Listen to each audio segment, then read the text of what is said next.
Kehadiran jalan tol di Provinsi Lampung menjadi impian bagi banyak warga. Tentunya ini menjadi solusi untuk mengentaskan kemacetan dan juga menjadi solusi bagi yang ingin cepat sampai ke tujuan.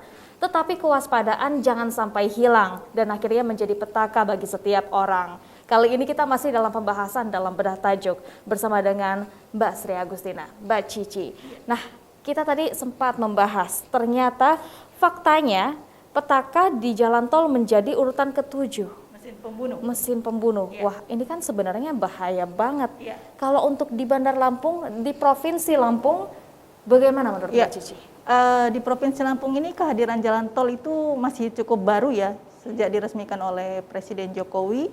Namun berdasarkan catatan dari pihak pengelola jalan tol, dari bulan Januari sampai dengan Oktober 2021, itu sudah tercatat ada 125 kali kecelakaan. Oke, 125 kali. Iya. Padahal ini lagi masa pandemi loh, Mbak. Betul. Ya kan? Dimana arus mobilitas sebenarnya Dikurangi harusnya Dikurangi. ya, tapi justru karena itu Aha. tadi ya, masih Kan? cukup tinggi ya. Wah, Ya. bahaya sekali. dengan dari 125 kasus itu merenggut nyawa 28 orang meninggal dunia. Belum lagi yang luka-luka. Bahkan yang terbaru ini kita dengar kan kasusnya cukup viral, kecelakaan di jalan tol Surabaya yang menewaskan pasangan selebritis ya, artis Vanessa Angel dan suami. Itu tadi karena apa? Karena mereka di jalan tol itu suka hilaf dengan menginjak gas yang melebihi over ya, Iya. atau yang harusnya kan di jalan tol walaupun bebas hambatan tapi ada aturan berapa banyak kecepatan, berapa yang harus dilakukan pengendara, yaitu rata-rata 60 sampai 80 km per jam. Wah, ini saya Tapi yakin pasti lebih dari itu rata-rata Kenyataannya itu lebih dari itu. Oke. Pasti di atas 100. Nah, inilah yang memang akhirnya harus ada solusi ya untuk mengatasi ini. Karena memang semakin asik begitu melihat jalan mulus, lurus, Ya. tanpa hambatan, Betul. laju seperti seorang pembalap ya. Wah, iya. Menginjak gas, dan itu ternyata juga menyangkut nyawa dirinya dan penumpang yang dibawanya. Ini yang harus menjadi perhatian bersama. Betul sekali. Salah satunya adalah penggunaan kecepatan kendaraan yang melebihi batas. Kemudian nih ada juga ya Mbak ya tentunya tentang kondisi tubuh. Mungkin dalam keadaan lelah, mengantuk. Berarti kan ini sangat dibutuhkan peran daripada rest area.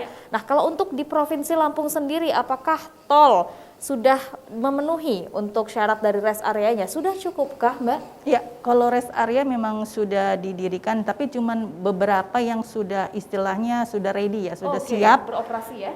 Sementara beberapa titik masih dalam tahap ya. baik. Kemarin pengejarannya menjelang libur Lebaran ya, ya Lebaran, tapi karena memang tidak ada mudik, tapi tetap itu Harus di rest area itu tetap harus ada, karena itu jalan tol itu tidak cuma digunakan saat Lebaran. Betul. Setiap hari pasti ada orang yang melintas, dan keberadaan rest area sangat penting, terutama bagi pengendara yang kondisinya lelah dan perlu istirahat. Betul. Karena microslip ya namanya, itu sangat harus diperhatikan.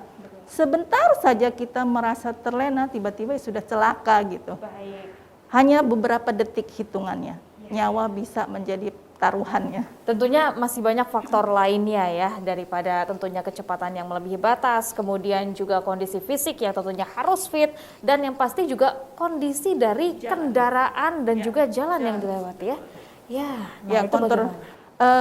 Kondisi jalan itu juga memang harus sudah ada standar ya.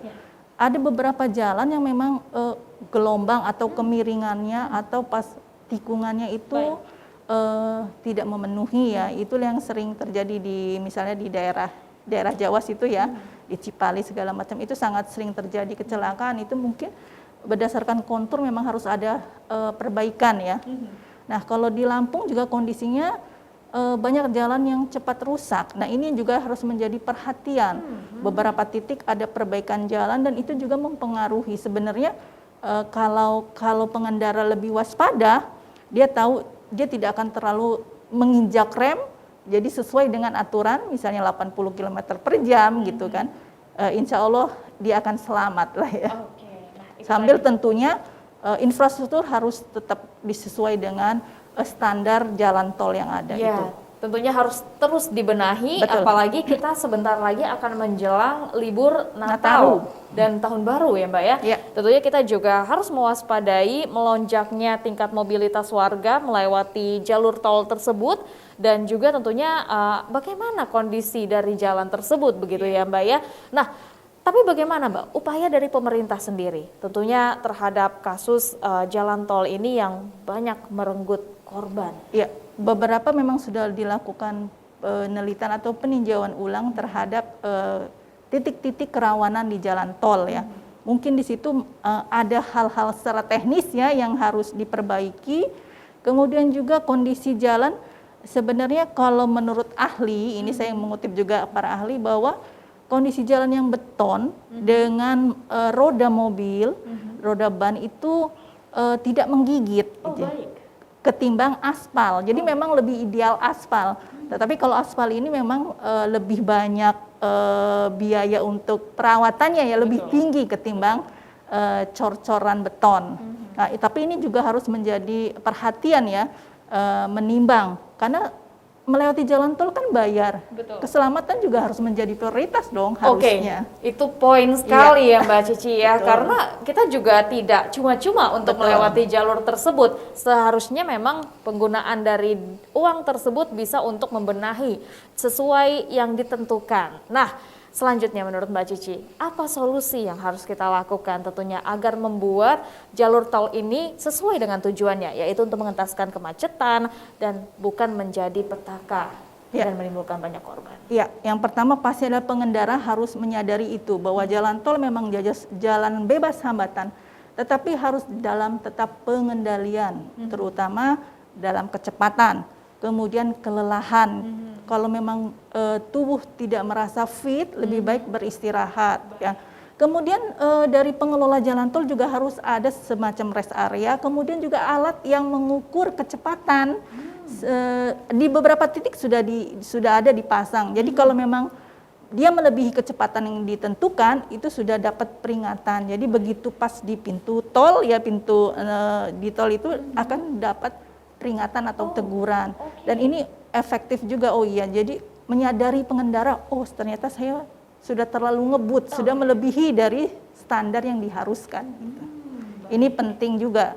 Jadi memang saling melengkapi ya. Pengendara juga harus sadar, pengelola jalan tol juga harus menyediakan sarana yang memang memumpuni agar sama-sama bisa beraktivitas jalan tol dengan aman dan selamat. Betul sekali, tentunya kita harapkan hal yang terbaik karena pembangunan jalan tol pun tentunya untuk tujuan yang baik, bukan justru menjerumuskan atau mencelakakan. Baik, terima kasih Mbak Cici. Untuk Anda pemirsa Metro TV Lampung, demikian bertajuk Lampung Pos kali ini, namun jangan kemana-mana. Setelah ini kita akan membahas trending topik apa saja yang ada di multiplatform Lampung Pos Group lainnya. Tetaplah bersama kami.